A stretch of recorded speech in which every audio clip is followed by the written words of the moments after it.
Hi everyone. अब हम लोग टाइपस्क्रिप्ट में यूनियन टाइप्स के बारे में बात करने वाले हैं। देखो, इस सीरीज के अंदर थोड़ा बहुत हम लोग यूनियन टाइप्स के बारे में ऑलरेडी पढ़ चुके हैं, बट ये एक डेडिकेटेड और डिटेल्ड पार्ट है। यहाँ पे हर एक छोटी छोटी चीज को डिटेल में डिस्कस करने वाले हैं यूनियन टाइप्स के बारे में। तो सबसे पहले मैं आपको बताऊंगा यूनियन टाइप होता क्या है, इसको डेटा वेरिएबल के साथ कैसे यूज करते हैं, फंक्शन रिटर्न टाइप के साथ कैसे यूज करते हैं, फंक्शन पैरामीटर के साथ कैसे यूज करा जाता है, और अगर आपको यूनियन टाइप के साथ टाइप चेकिंग करनी हो तो वो कैसे करोगे। ये हमारी टाइप स्क्रिप्ट की प्लेलिस्ट है हिंदी में, जो आपकी डेफिनेटली हेल्प करने वाली है फ्रंट एंड टेक्नोलॉजीज की जॉब प्रोजेक्ट इंटरव्यूज में। सो पूरी प्लेलिस्ट देखना, लिंक आपको डिस्क्रिप्शन बॉक्स में मिल जाएगा। अब पहला क्वेश्चन हम लोग थ्योरेटिकली देख लेते हैं, देन कोड पे चलेंगे।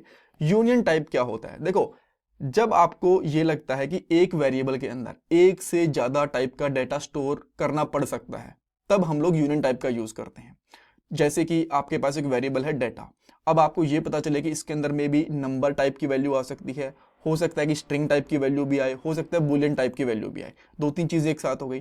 तब आप लोग क्या करोगे, जब आप लोग डेटा टाइप डिफाइन करते हो वेरिएबल की, तो उसके बीच में पाइप्स लगा देते हो कि पहले नंबर देन पाइप लगा दिया, उसके बाद में स्ट्रिंग देन पाइप लगा के बूलियन, कि इसमें से किसी भी टाइप का डेटा यहाँ पे आ सकता है। तो सिंपली देखो, जब भी हम लोग एक वेरिएबल के डेटा के लिए मल्टीपल डेटा टाइप डिफाइन करते हैं, तब बोला जाता है यूनियन टाइप्स, यानी कि हम लोग दो तीन डेटा टाइप का एक यूनियन बना देते हैं, राइट। अब इसको और भी समझते हैं हम लोग कोड की हेल्प से। मैं एक सबसे पहले फाइल बना लेता हूं, जिसका नाम यहाँ पे रखूंगा यूनियन डॉट ts, ठीक है। और इसको मैं यहाँ पे tsc करके हाइफन हाइफन वॉच कर देता हूँ, ताकि हमारी इसकी js वाली फाइल भी जनरेट हो जाए। बट यहाँ पे कुछ तो एरर है। डुप्लीकेट फंक्शन नेम कहाँ पे आ गया? फंक्शन पैरम वाली फाइल के अंदर डुप्लीकेट नेम होगा, उसको हम एक बार के लिए हटा देते हैं। ये लास्ट वाले पार्ट के अंदर आ गया होगा। यहाँ पे जाते हैं, यहाँ पे हम लोगों ने सिंपल बना रखा है ना, इसका मैं सिंपल 10 कर देता हूँ एक बार के लिए, राइट। और यहाँ पे भी सिंपल 10 को ही गोल कर देंगे।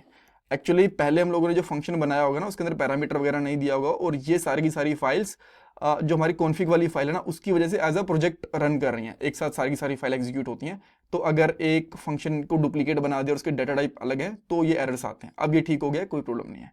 देन हमारे पास ये जो फाइल है, ये यूनियन की टीएस फाइल है, और यहाँ पे मैं इसको स्प्लिट कर देता हूँ, और यहाँ पे आउटपुट में जाके हम लोग इसकी जो जेएस वाली फाइल है उसको ओपन कर लेते हैं, ठीक है, कूल है। अब हम लोग यहाँ पे कोड लिखेंगे और उसका आउटपुट हमें यहाँ पे दिख जाएगा। आपके पास एक वेरिएबल है जिसका नाम आपने रखा डेटा। अब डेटा वाले वेरिएबल ना बहुत सारे मिल जाएंगे, तो बिकॉज बहुत सारी फाइल्स बनी हुई हैं, तो मैं यहाँ पे क्या करूँ, स्टूडेंट डेटा कर लेता हूँ। स्टूडेंट डेटा, शायद इस नाम से तो कोई वेरिएबल होना नहीं चाहिए, और इसके अंदर आपने नाम डाल दिया अनिल। अब जैसे आपने यहाँ पे डाला, तो आपको ये पता चला कि इसका जो टाइप है वो स्ट्रिंग बन गया, बिकॉज इसने टाइप इन्फर कर लिया, और इसका बाय डिफॉल्ट इसने देख लिया कि ये वैल्यू स्ट्रिंग टाइप की, तो इसने इसका टाइप स्ट्रिंग बना दिया। या फिर अगर आप ऐसे भी कर सकते हो, सेम ही चीज़ है, स्ट्रिंग बना दिया। अब क्या करते हो आप लोग, जो स्टूडेंट डेटा है, कुछ टाइम बाद में जाके इसके अंदर डाल देते हो 20 डाल देते हो। अब आप बोलोगे यार इसके अंदर स्ट्रिंग वैल्यू आनी चाहिए, 20 डाल दिया तो क्या करें। बट हमारे पास डाटा इस तरीके का है कि कभी स्टूडेंट का नाम आ सकता है, कभी उसकी एज आ सकती है, या फिर कभी उसका फोन नंबर आ सकता है, जैसे कि 9999 उसका फोन नंबर है। तो अब क्या करें, तो यहाँ पे सिंपली पाइप लगाओ और यहाँ पे कर दो नंबर। अब यही है यूनियन। अब यहाँ पे इस वेरिएबल का जो मल्टीपल डाटा टाइप डिक्लेयर हो गया, इसी चीज को बोला जाता है यूनियन। और बाद में आपको पता चले कि स्टूडेंट डेटा है ना, इसमें एक मे बी एरे आ गया इस तरीके से। अब क्या करें, देन आप सिंपली इसका एरे बना दो, यहाँ पे इस तरीके से एरे डिक्लेयर कर दो, राइट। ये चीज होती है हमारी यूनियन, जो इसके बीच में पाइप्स होती है, यानी कि एक वेरिएबल के लिए मल्टीपल डेटा टाइप डिफाइन कर देना, ताकि उसके अंदर डिफरेंट डिफरेंट टाइप का डेटा को स्टोर कर पाए, राइट। तो ये तो हो गया एक सिंपल नॉर्मल वेरिएबल के लिए यूनियन टाइप डिक्लेयर करना। देन अब मान लो आपके पास एक फंक्शन है, और इस फंक्शन का नाम है यहाँ पे लेट से फ्रूट्स डेटा, राइट। अब ये बताता है कि भाई रिटर्न करो, ये कुछ फ्रूट्स के नाम रिटर्न कर रहा है, और पैरामीटर अभी के लिए कुछ यहाँ पे है नहीं। तो आप बोलोगे ठीक है भाई, ये ना हमेशा एक फ्रूट का नाम रिटर्न करता है, तो जो इसका टाइप है वो यहाँ पे स्ट्रिंग कर देता हूँ, ठीक है, बढ़िया फंक्शन है। जब आपने इसको कंसोल डॉट लॉग करवाया, कंसोल डॉट लॉग, और जब हमने यहाँ पे फ्रूट डाटा है उसको प्रिंट करवाया, तो बढ़िया है, ये स्ट्रिंग टाइप का रिटर्न करेगा डाटा। बट अब आपको बाद में पता चला कि यार ये कभी तो सिंगल फ्रूट देता है, राइट। मान लो एक कंडीशन लगी हुई है यहाँ पे, आइटम यहाँ पे डाल दिया 1, ठीक है। तो आप यहाँ पे चेक करोगे, यहाँ पे वेर कर देता हूँ कि अभी आइटम 1 है, बट अगर इस आइटम की वैल्यू 1 से ज़्यादा भी हो जाती है, राइट, तो अगर आइटम ग्रेटर देन 1 है ना, तो ये ग्रेटर देन 1 है तो ये एरे रिटर्न करता है। तो यहाँ पे आपने रिटर्न कर दिया एरे, इसके अंदर डाल दिया एप्पल कोमा बनाना, ये चीज हो सकती है, राइट, इस तरीके से।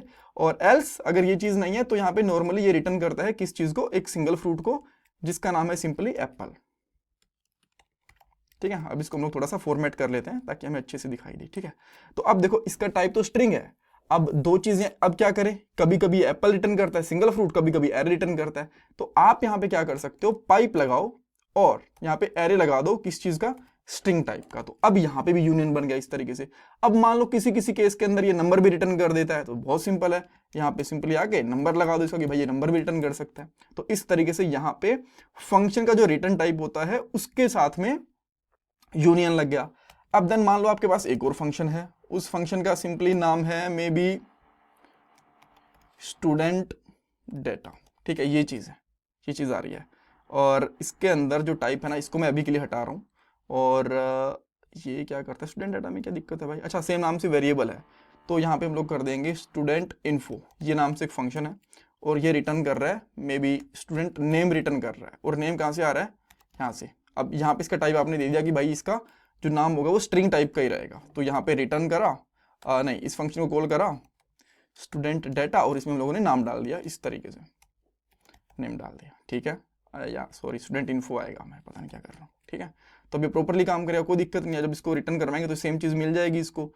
अब यहाँ पे क्या है कि जब एक बार कॉल हुआ तो उसका स्टूडेंट का नाम था, क्या था, अनिल सिद्धू, बट दूसरी बार स्टूडेंट का नंबर चला गया, फोन नंबर चला गया 9999। अब तो पंगा है, क्योंकि भाई यहाँ तो जो टाइप है वो स्ट्रिंग है, नंबर नहीं डाल सकते। तो अब क्या करना पड़ेगा, इसके लिए भी यूनियन डिक्लेयर करना पड़ेगा। तो यहाँ पे पाइप डाल के यहाँ पे कर सकते हो नंबर, बाद में बुलियन वैल्यू आती है तो इस तरीके यहाँ से बुलियन भी कर सकते हो। तो इस तरीके से आप लोग यहाँ पे डाटा टाइप डिक्लेयर कर सकते हो, एक वेरिएबल के लिए, एक कह सकते हो आप फंक्शन के रिटर्न टाइप के लिए, और यहाँ पे फंक्शन के पैरम के लिए।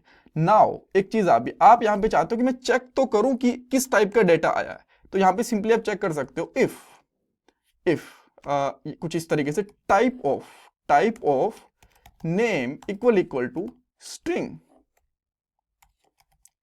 ठीक है, तो यहाँ पे ये चीज रिटर्न हो जाएगी, राइट। इसको हम लोग एक इफ कंडीशन में लेते हैं और यहाँ पे लगाते हैं एल्स कंडीशन, राइट। या फिर एल्स भी नहीं लगाते तो ये भी कर सकते हो कि एक तो हम लोगों ने यहाँ पे चेक कर लिया कि अगर ये है स्ट्रिंग है, तो यहाँ पे आप कर दोगे, रिटर्न कर दोगे कुछ ऐसा, स्टूडेंट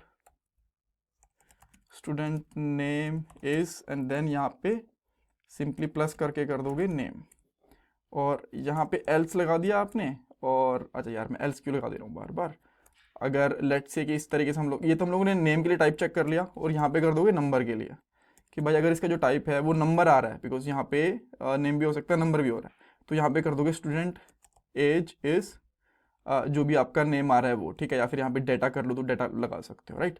सो इस तरीके से आप लोग यहाँ पे टाइप चेक भी लगा सकते हो यूनियन टाइप यूज करने के बाद। Thank you so much for watching this part. इसमें कुछ डाउट कंफ्यूजन है तो मुझे कमेंट सेक्शन में पूछ सकते हो। Thanks everyone.